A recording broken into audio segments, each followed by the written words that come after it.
اختلاف، وضو میں اختلاف، نیت میں اختلاف، سنت میں اختلاف، فرائض میں اختلاف، واجبات میں اختلاف، سورہ فاتحہ میں اختلاف، آمین میں اختلاف، رفع یدین میں اختلاف، تبرک میں اختلاف، بیٹھنے میں اختلاف، کھڑے ہونے میں اختلاف، سارے کے سارے مختلف ہیں، لیکن جب پوچھا جائے کیا ہے کہتے سارے حق پر ہیں۔ میں حیران ہوا، میں نکل کھڑا ہوا تحقیق کے لیے کہ تحقیق کرنی چاہیے کون حق پر ہے کون نہیں ہے۔ اور خدا کی قسم ہے میں یہ بات آپ سے کہہ دوں کہ جو شخص نیوٹرل ذہن کر کے صاف ذہن رکھ کر جو تحقیق کے لیے نکلتا ہے، میرا ایمان ہے کہ اس کی منزل اہل حدیث پر آ کر رک جاتی، وہ اہل حدیث بن جاتا۔ اب میں گیا دیوبندی علماء کے پاس، اپنے خاندان کے بڑے بڑے علماء ہیں ان کے پاس گیا، دیوبندی علماء کے پاس جاتا ہے، جیسے اہل حدیث علماء کے پاس آتا، ان کے دلائل لیتا، ادھر آتا، ان کے دلائل لیتا، ادھر جاتا۔ اسی دوران ہمارے ایک عالم دین ہیں مولانا شفیع الرحمان فیضی، بہت بڑے ارتباط کے عالم دین، دیوبندی مکتبہ فکر کے بہت بڑے پروفیسر، ان کے ساتھ میرا مناظرہ، ان کے ساتھ میری گفتگو شروع ہوئی۔ مولانا دیوبندی عالم دین ہے، میں بھی دیوبندی تھا، ہم بیٹھ کر حدیثیں تلاش کر رہے ہیں، رفع یدین کی حدیثیں ڈھونڈ رہے ہیں، رفع یدین کرنے کی حدیثیں بھی ڈھونڈ رہے ہیں، نہ کرنے کی حدیثیں بھی ڈھونڈ رہے ہیں۔ ہم نے بخاری اٹھائی، مسلم اٹھائی، ابو داؤد اٹھائی، نسائی اٹھائی، ترمذی اٹھائی، پوری صحاح ستہ اٹھائی۔ آپ حیران رہیں گے، پوری صحاح ستہ ہم نے چھان ماری، رفع یدین کرنے کی حدیثیں تو ملتی ہیں، نہ کرنے کی کوئی حدیث نہیں ملتی۔ حیران ہو گئے کہ ہمیں اپنا مسلک تو نظر ہی نہیں آ رہا۔ رات کو سو گئے، کہنے لگے بھائی صبح تلاش کریں گے۔ صبح میں اٹھا، میں نے دیکھا مولانا سنتیں پڑھ رہے ہیں اپنے حجرے کے اندر اور ساتھ ساتھ رفع یدین کر رہے ہیں، حنفی عالم دین رفع یدین کر رہے ہیں۔ اور خدا کی قسم ہے میں نے کئی حنفی علماء کو دیکھا رفع یدین کرتے ہیں۔ آپ نے کبھی آج تک اہل حدیث علماء کو بند کمرے کے اندر ایسے نہیں دیکھا ہوگا کہ وہ رفع یدین نہ کرتے ہیں، کیونکہ ان کو پتا ہے رفع یدین سچ ہے، نہ کرنا کسی حدیث سے ثابت نہیں ہے۔ ان کو پتا ہے کرنا سچ ہے، نہ کرنا کسی حدیث سے ثابت نہیں، تب وہ اپنی جگہ پر کر لیتے ہیں۔ ایک حنفی عالم دین جو میرے استاد تھے، مجھے کہنے لگے میں کبھی کبھی رفع یدین کرتا ہوں لیکن اپنے کمرے میں کرتا ہوں۔ میں نے کہا استاد جی باہر کیوں نہیں کرتے؟ کہتے ہیں لوگوں کا کیا کریں، لوگ بڑے پریشان کرتے ہیں۔ میں نے کہا استاد جی یہ بات بتلائیں کہ آپ سورہ فاتحہ امام کے پیچھے پڑھتے ہیں؟ کہنے لگے یہ بات بتلانا کسی کو نہیں، میں کبھی کبھی سورہ فاتحہ بھی پڑھ لیتا ہوں۔ میں نے کہا حضرت وہ کیسے؟ کہتے ہیں اس وجہ سے کہ اگر کل اللہ نے کہہ دیا تمہاری کوئی نماز قبول نہیں ہے، سورہ فاتحہ نہیں پڑھی، میں کہوں گا اللہ یہ چند ہی نمازیں قبول کر لے جو سورہ فاتحہ کے ساتھ ہوئی۔ خدا کی قسم ان کو بھی یقین ہے اس بات کا، یقین ہے ان کو اس بات کا کہ کائنات کے اندر سب سے سچا مسلک اہل حدیث کا مسلک ہے، ان کو یقین ہے اس بات پر۔ اور میں نے دیکھا مولانا رفع یدین کر رہے، بڑا حیران ہوا۔ میں نے اٹھتے ہی سوال کیا، میں نے کہا مولانا آپ رفع یدین؟ کہتے ہیں بھائی اوپر جا کر نماز پڑھتے ہیں، واپس آئیں گے پھر بات کریں گے۔ جا کر اوپر نماز پڑھائی مولانا نے، مسجد کے اندر کھڑے ہوئے وہاں پر نماز پڑھائی۔ میں پہلی صف میں کھڑا ہوں، میں دیکھ رہا ہوں کہ مولانا الحدیث ہو گئے، اللہ خیر کرے۔ اب میں الحدیث نہیں تھا، میں نے رفع یدین شروع کی، مولانا نے شروع کر دی ہے۔ اب میں نے دیکھا تو مولانا نے نماز پڑھائی، رفع یدین نہیں کیا، نیچے رفع یدین کے اوپر نہیں کیا۔ واپس آئے نیچے حجرے میں، میں نے فوراً سوال کیا، میں نے کہا مولانا آپ نے حجرے کے اندر رفع یدین کیا ہے، اوپر رفع یدین نہیں کیا، ان دونوں میں سے کون سی نماز ٹھیک ہے، اوپر والی نیچے والی؟ کہنے لگے دونوں ہی نمازیں ٹھیک ہیں۔ میں نے کہا یہاں سے بڑا غلط ہوتا ہے، یہاں سے نظام خراب ہوتا ہے، جو یہ کہتے ہیں سارے ٹھیک، سارے ٹھیک ہے، یہ کیسے ہو سکتا ہے؟ دن بھی ٹھیک ہے، رات بھی ٹھیک ہے، صبح بھی ٹھیک ہے، شام بھی ٹھیک ہے، اندھا بھی ٹھیک ہے، بینا بھی ٹھیک ہے، نابینا بھی ٹھیک ہے، لنگڑا بھی ٹھیک ہے، ٹانگوں والا بھی ٹھیک ہے۔ یہ عجیب مسئلہ ہے، سارے ٹھیک، سارے کیسے ٹھیک ہو سکتے ہیں؟ ٹھیک وہی ہے جو رب کے قرآن کے مطابق ہو، نبی کی حدیث کے مطابق ہو، وہی صحیح ہو سکتا ہے، کوئی اور صحیح ہو سکتا؟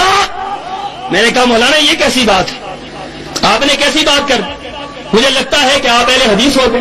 مجھے کہنے لگے بھانجے کل سے یار سچی بات یہ ہے کہ کل سے ہم عدم رفع یدین کی حدیثیں تلاش کر رہے ہیں، پوری صحاح ستہ چھان ماری، عدم رفع یدین کی کوئی حدیث نہیں ملی صحیح۔ ایک حدیث عبداللہ ابن مسعود کی ملتی ہے وہ بھی ضعیف، ایک روایت ملتی ہے وہ بھی ضعیف ہے، کہنے لگے مجھے خوف پیدا ہوا کہیں اللہ کا لیے اعلان کر دے کہ جو لوگوں نے رفع دین نہیں کیا ان کی نماز قبول ہی نہیں ہے، لہذا آج کے بعد میں نے فیصلہ کیا ہے کہ میں سنتوں کے اندر رفع دین کروں گا تاکہ اللہ کے سامنے پیش کر سکوں، اللہ یہ قبول فرما۔ اور اس کا اثر پتہ ہے کیا ہوا؟ مولانا شفیع الرحمان فیضی جنہوں نے اس وقت رفع دین شروع کیا، اللہ کا فضل دیکھو، اللہ کا فضل، اللہ کا کرم دیکھو، مولانا خود تو اہل حدیث نہیں ہوئے، ان کی ساری اولاد کو اللہ نے اہل حدیث بنا دیا، ساری اولاد اہل حدیث ہو۔ وہ کہتے ہیں ابو جی یہ کیا کرتے ہیں، کبھی رفع دین کرتے ہیں کبھی نہیں کرتے، ہم نے ہمیشہ ہی شروع کر دینا، ساری اولاد نے رفع دین کرنا شروع کر دی۔ تحقیق کا ہی دور ہے، کراچی میں چلے گئے، کراچی میں ہمارے بھائی ہیں، بہت بڑے دیوبندی عالم دین ہیں، مولانا ضیاء الدین شاہ، مصدر العلم والادب 1300 صفحات پر مبنی کتاب لکھی، اس کتاب کے اندر اہل حدیث کو انہوں نے رافضی قرار دیا، شیعہ قرار دیا، اہل حدیث کو کہا یہ شیعہ سے بدتر ہے، اس کتاب کے اندر مولانا نے لکھا ہے، اس قدر متعصب عالم دین ہے۔ مولانا کے پاس میں چلا گیا، ایک بندہ آیا سوال پوچھتا ہے طلاق ثلاثہ کا، مولانا سیف اللہ صاحب بھی بیان فرما رہے تھے، یہاں پر بڑی دنیا پھنستی ہے طلاق کے مسئلے میں۔ اہل حدیث کا مسلک یہ ہے جو شخص ایک محفل کے اندر 3 طلاقیں دیتا ہے وہ ایک ہی ہوتی ہے، کتنی ہوتی ہے؟ ایک ہی ہوتی ہے۔ کیا دلیل ہے اس کی؟ جہاں صحابی فرما رہے ہیں، مسلم شریف کے اندر روایت موجود ہے، عبداللہ ابن عباس فرماتے ہیں کان الطلاق علی عہد رسول اللہ، رسول اللہ کے زمانے میں، حضرت ابوبکر صدیق کے زمانے میں، عمر فاروق کے زمانہ میں 2 سال تک جو شخص 3 طلاقیں دیتا تھا وہ ایک شمار ہوتی۔ حضرت عبداللہ ابن عباس کہہ رہے ہیں اور اتفاق ہے اس بات پر، اہل حدیث کا یہی مسلک ہے کہ آپ ایک وقت میں ایک طلاق دیں، آپ ایک وقت میں دوسری طلاق دے سکتے، آپ ایک وقت میں ایک دیں، اگر آپ دوسری تیسری چوتھی دیتے ہیں آپ کی ایک تو قبول ہوگی باقی 2 قبول نہیں ہوگی۔ اس طریقے سے مثال سمجھے، جس طرح نماز کا وقت بھی متعین ہے اس کی تعداد بھی متعین ہے، ظہر کی کتنی رکعتیں ہیں؟ 4، وقت بھی متعین ہے ظہر کا، اس کی تعداد بھی متعین ہے۔ عصر کی کتنی رکعتیں ہیں؟ 4، اس کا وقت بھی متعین ہے، تعداد بھی متعین ہے۔ عصر کی مغرب کی کتنی رکعتیں ہیں؟ 3، اس کا وقت بھی متعین ہے، تعداد بھی متعین ہے۔ کوئی شخص یہ کہہ دے میں ظہر کو، عصر کو، مغرب کو اکٹھا کر کے پڑھتا ہوں، آپ مجھے یہ بتائیں اس کی یہ نمازیں ہو جائیں گی؟ اس کی ایک ظہر کی نماز تو ہوگی، جس کا وقت بھی تھا، جس کی تعداد بھی تھی، وہ تو قبول ہو جائے گی، باقی 2 نمازیں قبول ہیں۔ اسی طریقے سے جو شخص ایک مرتبہ 3 طلاقیں دیتا ہے اس کی ایک تو قبول ہوگی باقی 2 قبول نہیں ہوں گی۔ جو حدیث رسول اللہ کے اندر اس کی بے شمار مثالیں موجود ہیں، قرآن پاک کے اندر اس کی بے شمار دلائل موجود ہیں، لیکن میں یہاں پر یہ بات چھیڑنے نہیں آیا، میں تو ایک واقعے کی طرف اشارہ کرنا چاہتا ہوں۔ مولانا کے پاس بیٹھے ہیں، ان کے پاس ایک بندہ ہے جس نے 3 طلاقیں دی تھی، مولانا سے کہنے لگا مولانا میں نے اپنی بیوی کو 3 طلاقیں دی ہیں، آپ اس مسئلے کا حل بتلائیں۔ اب آپ کو پتا ہونا چاہیے ہمارے ہاں مختلف مذاہب ہیں، دیوبندی ہیں، بریلوی ہے، اہل حدیث ہے۔ دیوبندیوں کا اہل حدیث کا مذہب تو میں نے آپ کو بتلا دیا، دیوبندی حضرات کا یہ مسلک ہے کہ جو ایک محفل کے اندر 3 دے وہ تینوں ہی ہو جاتی ہیں، اب کوئی رجوع کی صورت نہیں ہے۔ بریلوی کہتے ہیں کہ 3 جو یکمشت دے اس کے بعد حلالے کے ذریعے رجوع کیا جا سکتا ہے، یہ بریلوی یہ مشورہ دیتے ہیں، ہم نے اس سے پہلے دیوبندیوں کو یہ مشورہ دیتے ہوئے نہیں سنا تھا، ہماری کتابوں میں بھی یہی ہم نے پڑھا اور یہی چیز ہم نے دیکھی بھی۔ مولانا کے پاس وہ بندہ ہے، اس نے کہا حضرت بتلائیں، مولانا نے کہا بھی طلاق ہوگی، جاؤ ختم ہو گیا مسئلہ، اس نے کہا نہیں حضرت خدا میرا گھر برباد ہو گیا ہے، مجھے آپ اس کا حل بتلائیں۔ انہوں نے کہا اچھا اس طرح کرو، جاؤ جا کر حلالہ کروا لو۔ دیوبندی عالم دین حلالے کا مشورہ دے رہا، میں نے روک دیا، میں نے کہا حضرت آپ اس کو حلالہ کا مشورہ دیتے ہیں، یہ حلالہ کروانے جائے؟ میں نے کہا رسول اللہ کی حدیث ہے، حلالہ کرنے والے کروانے والے پر میرے نبی نے لعنت بھیجی ہے۔ میں نے کہا حضرت لعنت ہوتی ہے جو حلالہ کرتا ہے کرواتا ہے، ان پر میرے نبی نے لعنت بھیجی ہے۔ مولانا نے کیا بات کہی، بڑی عجیب بات کہی، حنفی عالم دین نے بڑی عجیب بات، کہنے لگے بھائی لعنت تو ہو جائے گی، آپ کی بات ٹھیک ہے لعنت تو ہو جائے گی لیکن بیوی بھی تو حلال ہو جائے گی نا۔ یہ ایک نیا مذہب نکلا بیوی میں سے۔ میں حیران ہو گیا مولانا کی اس بات سے، میں نے کہا یہ دیکھو خود نہیں بدلتے قرآن کو بدل دیتے ہیں، خود نہیں بدلتے، قرآن کو بدل دیتے. کیسا فقیحانہ انداز ہے ان کا، یہ ان کی فقہ، یہ ان کے ہیلے ہیں، یہ ان کا طریقہ کار ہے، یہ ان کی حدیث رسول اللہ سے محبت ہے. میں نے کہا حضرت مذاق نہ کریں، آپ اس طرح کریں کہ ان کو اہل حدیث کے پاس بھیجے، کم از کم ان کا ایمان تو بچ جائے گا نا، ان کی عزت تو بچ جائے گی.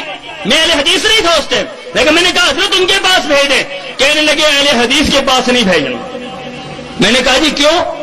آپ بریلویوں کے پاس جانے کے لیے بھیجنے کے لیے تیار ہیں، اہل حدیث کے پاس کیوں نہیں بھیجتے؟ کہنے لگے مفتی ولی حسن ٹونکی صاحب جو مفتی اعظم پاکستان تھے، بہت بڑے عالم دین تھے حنفی، ان کے بارے میں کہنے لگے کہ مولانا کے پاس ہم پڑھ رہے تھے تو مولانا نے ہمیں ایک بات کہی، کوئی میرا شاگرد شیعہ ہو جائے دکھ نہیں ہوتا، بریلوی ہو جائے دکھ نہیں ہوتا، کوئی مرزائی ہو جائے دکھ نہیں ہوتا، اہل حدیث ہو جائے بڑا مجھے افسوس ہوتا. ہم نے پوچھا حضرت وہ کیوں، وہ کیسے؟ کہنے لگے کوئی بریلوی ہو جائے تو وہ کیا کرے گا، زیادہ سے زیادہ حلوہ کھانا شروع کر دے، ان کا مذہبی کھانا کھلانا ہے، کھاؤ پیو مر جاؤ، بات ختم ہو گئی. کوئی جی گیا پھر بھی کھانا، کوئی مر گئے پھر بھی کھانا، اور تو ہے ہی کچھ نہیں اس مذہب کے اندر. اس مذہب کی بنیاد، اس مذہب کی ابتدا انتہا کھانے پر ہے اور کچھ بھی نہیں ہے. کھانا اس مذہب سے نکال دو، پیچھے کچھ بھی نہیں بھائی. مولانا کہنے لگے کہ یہ بات وہ کھانے کے پیچھے لگ جاتے ہیں. اگر میرا کوئی شاگرد شیعہ بن جائے تو مجھے افسوس اس لیے نہیں ہوتا کہ وہ شیعہ پیٹنے پٹانے میں لگ جاتا، پیٹنے پٹانے سے فرصت نہیں ملتی. کوئی مرزائی ہو جائے وہ مرزا قادیانی کے ساتھ لگ جاتا ہے، ہمیں کوئی پرواہ نہیں ہوتی. لیکن کوئی اہل حدیث بن جائے وہ ہم دیوبندیوں کے پیچھے لگ جاتا ہے، اس لیے بڑا افسوس ہوتا ہے. اسے ہم سے فرصت نہیں ملتی، ہر وقت وہ ہمارے پیچھے لگا رہتا ہے. میں نے کہا حضرت خدا اس طرح نہ کریں، آپ اس کو اہل حدیث عالم دین کے پاس بھیجیں. رب کعبہ کی قسم ہے، مسجد کے اندر ایک کمرہ مختص کیا گیا اور تبلیغی جماعت کے ایک شریف آدمی کو لایا گیا، تبلیغی جماعت کے ایک شریف آدمی کو، اور تعارف یہ کروایا گیا یہ تبلیغی جماعت کا بندہ ہے، بہت شریف آدمی ہے، چلہ بھی لگا ہے، دسواں بھی لگا ہے، اس نے سال بھی لگایا ہے، یہ تمہاری بیوی کا حلالہ نکلوائے گا. اب اندازہ لگاؤ تبلیغ جماعت والوں سے کیا کام کروا رہے ہیں. یہ بیچارے شریف سادے لوگ بستر اٹھانے والے، ان سے یہ کام کرواتے ہیں. اب اس کو جو ہے مسجد کے اندر کمرہ مختص کیا گیا، مسجد کے اندر حلالہ نکلوایا گیا. اس مسئلے نے مجھے ہلا کر رکھ دیا، ہلا کر رکھ دیا کہ دیکھو یہ کیسے لوگ ہیں جن کا نظریہ اور ہے، عقیدہ اور ہے، مسئلہ اور ہے، بیان اور ہے، کردار اور ہے، ظاہر اور ہے، باطن اور ہے. اپنے مسئلے کے لیے یہ حلال کو حرام کہتے ہیں، حرام کو حلال کہتے ہیں. عجیب ان کا سلسلہ ہے. اس مسئلے نے مجھے پریشان کیا. کراچی ہی کے اندر مفتی ظفر علی خان صاحب بہت بڑے عالم دین ہیں، میں نے ان کے پاس دورہ تفسیر پڑھا، کئی مرتبہ پڑھا. وہاں پر امین صفدر و کاروی کے ساتھ میں نے وہاں پر مناظرے بھی پڑھے. وہاں پر مولانا کے سامنے تفسیر پڑھ رہے تھے. مولانا نے ایک عجیب بات کہی جس کا آج تک مجھے حل نہیں ملا. مولانا سے کسی شاگرد نے پوچھا مفتی ظفر علی صاحب یہ بات آپ بتلائیں کہ یہ تقریر جو ہے 4 ائمہ کی یہ قرآن سے ثابت ہے؟ 4 ائمہ کی تقریر قرآن سے ثابت ہے؟ انہوں نے کہا ہاں قرآن سے ثابت ہے، میں قرآن سے ثابت کرتا ہوں.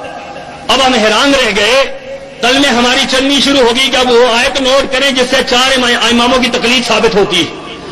انہوں نے کہا نوٹ کرو آیت، قرآن کی آیت انہوں نے پڑھی، اولا لکا فاولا ثم اولا لکا فاولا.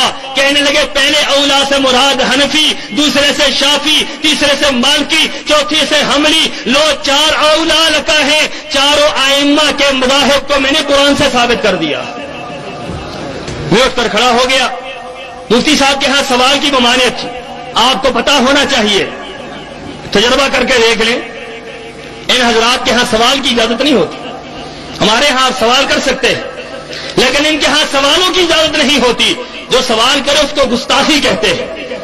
میں کھڑا ہو گیا، میں نے کہا حضرت یہ کیا کہتے؟ بیٹھ جاؤ بیٹھ جاؤ، جو میں نے بیان کر دیا وہی تھا، مجھے سوال نہیں کرنے دیا. میں حیران ہو گیا. میں نے کہا یہ دیکھو قرآن کو کس طرح بدلتے ہیں. یحرفون الکلمہ عن مواضعہ. ہم سنتے تھے یہودی اللہ کی آیات کو بدلا کرتے تھے، ہم سنتے تھے عیسائی اللہ کی آیات کو بدلتے تھے. ہم نے آج دیکھا لوگ اپنے آپ کو مسلمان کہتے ہوئے قرآن کی آیات کو بدل رہے ہیں.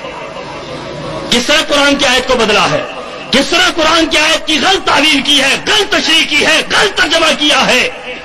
اسی انداز سے ایک اور مسئلہ پیش ہوا. تحقیق کر رہا ہوں بخاری شریف پڑھ رہے تھے، بخاری کے اندر حدیث موجود ہے، جو شخص اپنے بچے کو اٹھا کر نماز پڑھے اس کی نماز ہو جاتی ہے، اس کی نماز ہو جاتی ہے۔ حضرت ابی امامہ کو اٹھا کر رسول اللہ صلی اللہ علیہ وسلم نے نماز پڑھی، اپنی نوازی کو اٹھا کر نماز ہو جاتی ہے۔ یہ اہل حدیث پر اعتراض کرتے ہیں، یہ حدیث پیش کر کے اہل حدیث پر اعتراض کرتے ہیں لوگ، کہتے ہیں اہل حدیث جب حدیث کو مانتے ہیں تو پھر بچوں کو اٹھا کر نماز پڑھیں۔ اور ان کا عجیب مسلک ہے، فتاوی عالمگیری کے اندر، در مختار کے اندر، رد المختار کے اندر میں نے یہ مسئلہ پڑھا، وہاں پر لکھا ہوا تھا کوئی آدمی اپنے بچے کو اٹھا کر نماز پڑھے اس کی نماز نہیں ہوتی۔ مجھے یہ بتاؤ اللہ کے رسول کی نماز ہوئی ہے یا نہیں ہوئی؟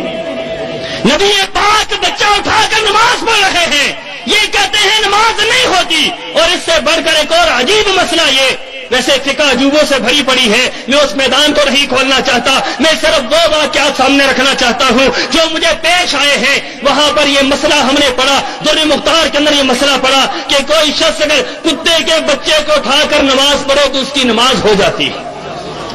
حیرانگی کی بات، اپنے بچے کو اٹھا کر پڑھو نماز نہیں ہوتی، کتے کے بچے کو اٹھا کر پڑھو نماز ہو جاتی ہے۔ عجیب محبت ہے کتوں سے، عجیب محبت ہے۔